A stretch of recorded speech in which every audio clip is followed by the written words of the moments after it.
간절히 기도드립니다. 아멘. 오늘 또 이렇게 새벽에 나오셔서 함께 기도할 수 있어서 하나님께 감사하고 또 여러분들을 축복합니다. 회개라는 계단을 통해서 상승의 계단을 오르기 시작했습니다. 우리의 매일은 하나님 앞에 돌아서는 매일이 되어야 되고 주 앞에 겸비하고 하나님의 얼굴을 구할 때에 그때 우리는 상승하게 됩니다. 주님이 우리의 삶에 미치는 여러 가지 섭리적인 손길을 신뢰하고 따를 때 또 우리는 또 하나의 상승의 계단을 오르게 되죠.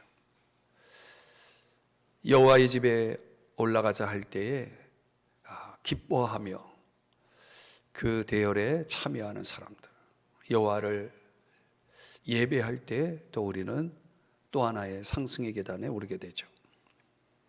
어제 살펴본 종됨으로 살아가는 삶이 될 때에 그때 또 하나의 상승의 계단을 오르게 됩니다.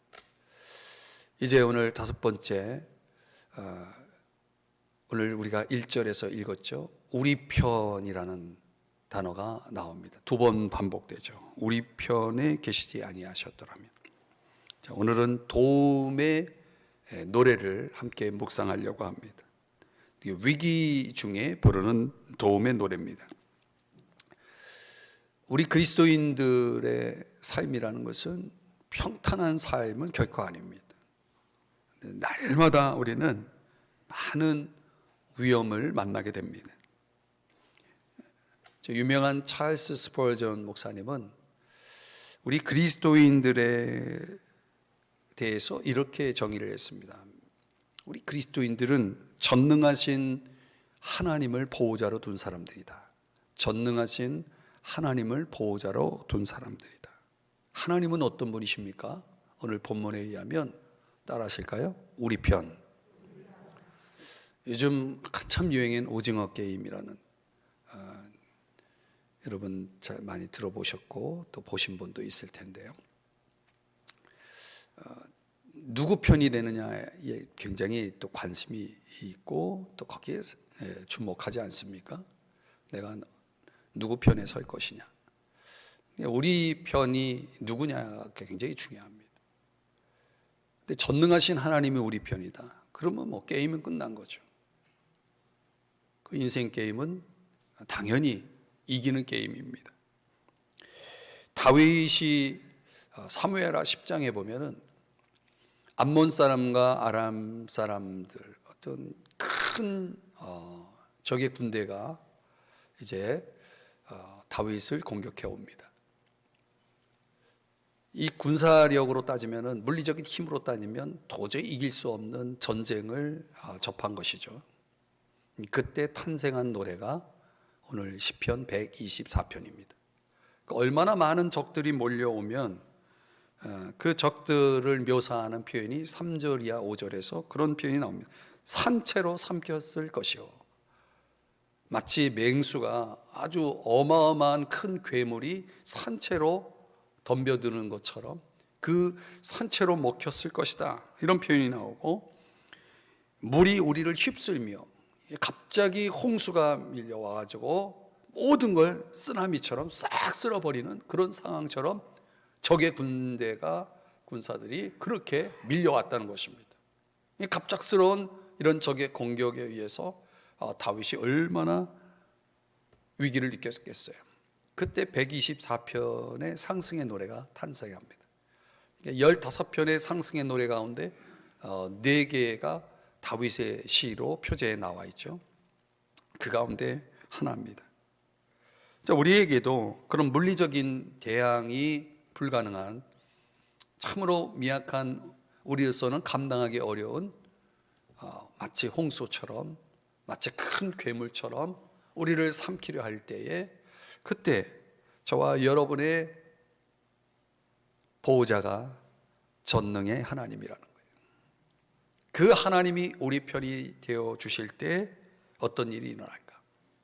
먼저 하나님이 만약 우리 편이 아니라면 어떻게 될까요? 시편 124편 1절과 2절에서 그렇게 다윗이 고백을 합니다. 우리가 1절을 읽었으니까 2절을 같이 한번 읽어보겠습니다. 시작. 사람들이 우리를 치러 일어날 때에 여호와께서 우리 편에 계시지 아니하셨더라면. 참 기가 막힌 표현이에요. 지금 홍수의 그 쓰나미가 밀려와서 모든 걸 쓸어갈 것 같은 그런 위기 속에서 하나님이 여호와께서 우리 편에 계시지 아니하셨더라면, 반대의 상황을 지금 생각해 본 거예요. 끔찍한 일이죠. 좀 전에 살펴본 3절이야 5절에 보니까 그때에 그들의 노여움, 적들의 노여움이 우리에게 맹렬하여서 우리를 산채로 삼켰을 것이며. 한순간이죠. 4절, 그때의 물이 우리를 휩쓸며 시내가 우리 영혼을 삼켰을 것이며. 5절, 그때 넘치는 물이 우리 영혼을 삼켰을 것이라 할 것이로다. 이 삼켰다라는 단어가 3번 나옵니다. 적들을 묘사한 내용인데요, 얼마나 맹렬한 노여움 속에서 적이 공격해 왔는지, 얼마나 갑작스럽게 공격해 왔는지를 묘사하고 있습니다. 우리의 일상을 돌아보면 한 주 내내 마음을 놓을 수가 없어요. 어떤 학자는 염세적 세상사다, 이렇게 세상의 역사를 그렇게 묘사를 하더라고요. 하루에도 수많은 비극적인 사건들이 일어나죠. 어제도 참 안타까운 화재 사고가 있어서 참 우리의 마음을 또 아프게 하는 일들이 일어났습니다. 매일 그런 일들이 일어나요. 우리 주변에서 우리가 모를 뿐이지 알게 모르게 우리의 세상 살아가는 것이 얼마나 비극적인 사건들이 많이 일어나는지 모릅니다. 뭐 우리가 신문상이나 매스컴을 통해서, 뉴스를 통해서 접하는 소식만 우리가 알지 그 외에는 모르잖아요. 세상 전체를 놓고 보면 그런 일들이 수없이 많이 일어나는 거예요. 그럴 때 그런 비관적인 생각이 우리 속에 들어오는 거 아닙니까? 도대체 하나님이 계시는가? 도대체 하나님이 살아계시는가? 하나님이 도대체 우리 편인가? 라고 하는 비관적인 생각을 갖게 되는 것입니다. 하나님에 대한 실망, 하나님에 대한 불만을 가진 그 접수 창고에 그런 불만 접수들이 얼마나 많이 쏟아져 들어오는지 몰라요.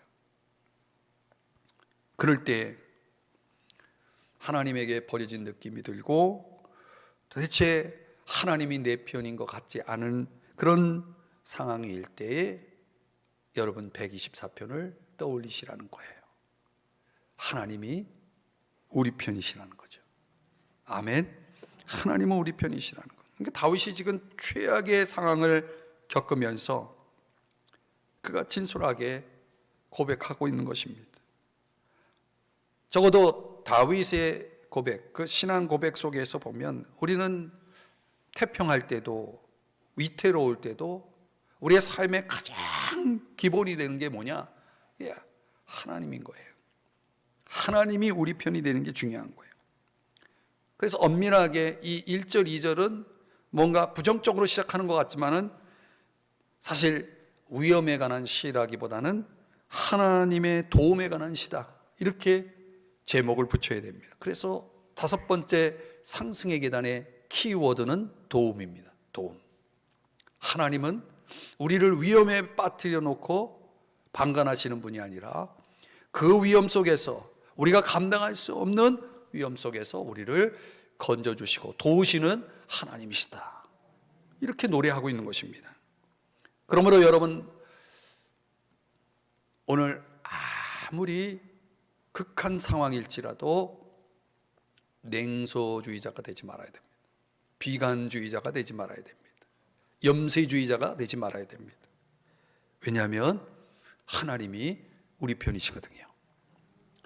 자, 6절 말씀, 이제 하나님이 우리 편이 되시면 그 입장에서 한번 또 들여다보겠습니다. 그러면 어떻게 됩니까?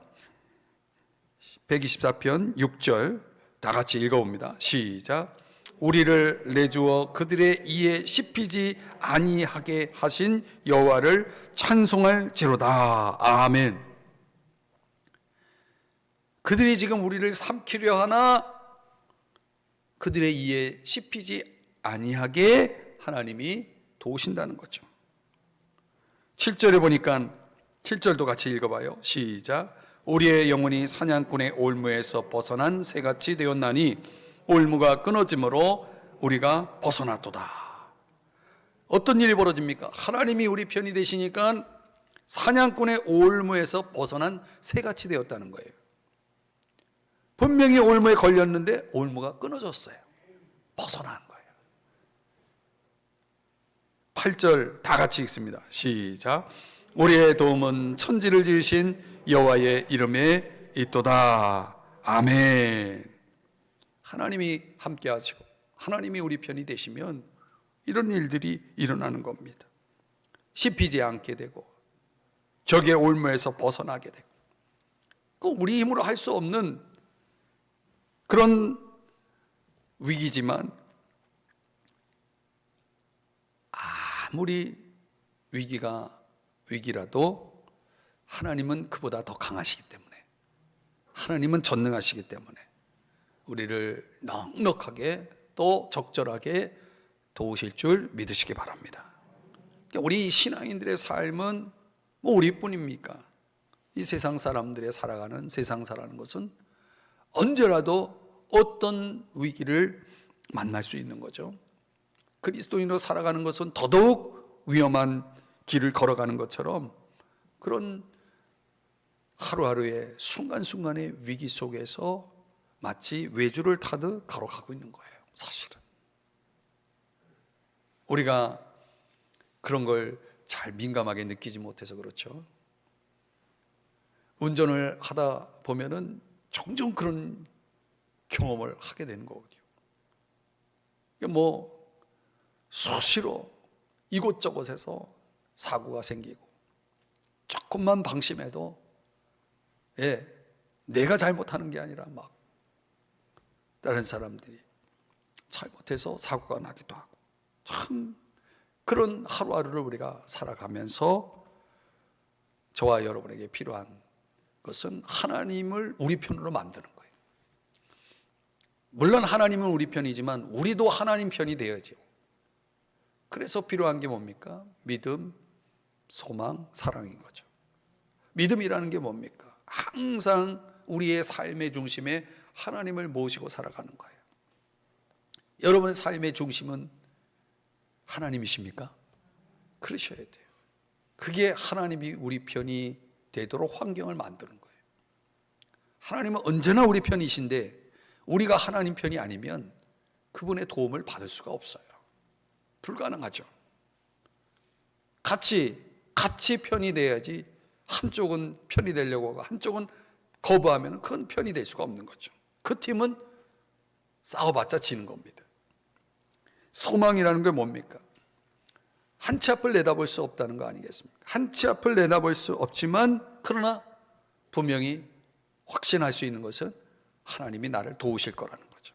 하나님이 모든 것을 통해서 선을 이루시고 당신의 뜻을 이루실 거라는 것, 우리가 그런 소망 가운데 살아가는 거죠. 하나님이 우리 편이 되면 그 소망은 이루어지는 것입니다. 그 소망대로 되어지는 것입니다. 사랑이 뭡니까? 사랑이 다른 사람을 돕고 섬기는 거 아니겠습니까? 때때로 하나님이 우리 편이 되지 않을 때 그 사랑은 멈추죠. 하나님 편에서 살아가면 또 하나님이 사랑하는 그 영혼들을 사랑할 수밖에 없죠. 사랑이 멈추지 않고 계속할 수 있으면 그것은 하나님이 내 편이라는 뜻입니다. 하나님이 우리와 함께 한다는 거죠. 어떤 위험의 상황 속에도 출구는 있습니다. 그 출구가 하나님입니다. 항상 하나님을 주목하고 하나님이 여러분의 편이 되시면 여러분은 위험에서 탈출할 수 있습니다. 그 탈출구이죠. 우리 인생의 연장 속에서 벌어지는 수많은 위험도, 여러분이 예측할 수 없는 위험도 출구가 있는 겁니다. 하나님만 확실히 한다면 말이죠. 그래서 오늘 이 시편 124편에서 그걸 우리에게 분명하게 보여주고 있는 것입니다. 우리의 결혼 생활, 우리의 자녀들의 교육, 직장 생활, 인간관계, 모든 것들을 결정하는 것은 결국은 주님을 내 편으로 모시는 일과 연관되어 있다는 거죠. 이것을 위해서 제가 첫날에 강조했던 것, 오늘 또 한번 강조합니다. 하나님을 내 편으로 만드는 방법이 뭐냐는 거예요. 구체적으로 그게 믿음의 회심입니다. 믿음의 회심, 거듭남이죠. 영적으로 거듭나야 됩니다. 성령을 받아야 됩니다. 성령이 우리 가운데 함께 하실 때에 회개한 믿음을 통해서 주님을 인격적으로 만나고 영적인 거듭남을 체험하면 그때부터 본격적인 하나님 편에서의 삶이 이제 시작되는 것입니다. 주님은 언제나 두 팔 벌려 우리를 환영하고 계시고 우리 편이 되어서 우리의 인생을 도와주시기를 원하십니다. 함께 하시기를 원하는 거죠. 그러니까 우리 편으로 주님을 만들기 위해서 저와 여러분에게 필요한 중요한 것이 바로 이겁니다. 믿음의 회심을 체험하라. 믿음의 회심을 체험하라. 그러면 그때 저와 여러분은 상승하게 될 줄 믿으시기 바랍니다. 상승을 원한다면 하나님을 내 편으로 삼아야 되고, 그러면 우리 주님은 틀림없이 우리와 동행하시고 우리를 도와주실 것입니다. 오늘 5일 동안 여러분들이 묵상한 시편 120편서부터 시작해서 124편까지 우리가 다음 아특세를 하기까지 여러분이 5편의 시편의 주제, 키워드를 기억하시고 여러분이 날마다 이 5개의 계단을 오르면서 끊임없이 상승하는 그런 삶을 살기를 바라고요. 또 여러분 가운데, 그런 가운데서 하나님이 여러분을 도우신 이야기, 우리 인생이 위험천만한 길이기는 하지만은 그러나 그때그때 하나님이 저를 이렇게 도와주셨습니다. 하나님이 저의 삶에 이렇게 개입해 주셨습니다.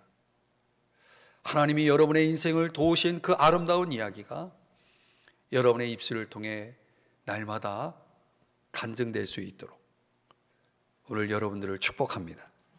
하나님 앞에 오늘도 기도하시면서 주님이 여러분의 인생에 얼마나 큰 도움이 되시는지를 여러분이 날마다 그 이야기를 들려주는 스토리텔러가 되실 수 있기를 주님의 이름으로 다시 한번 축복합니다.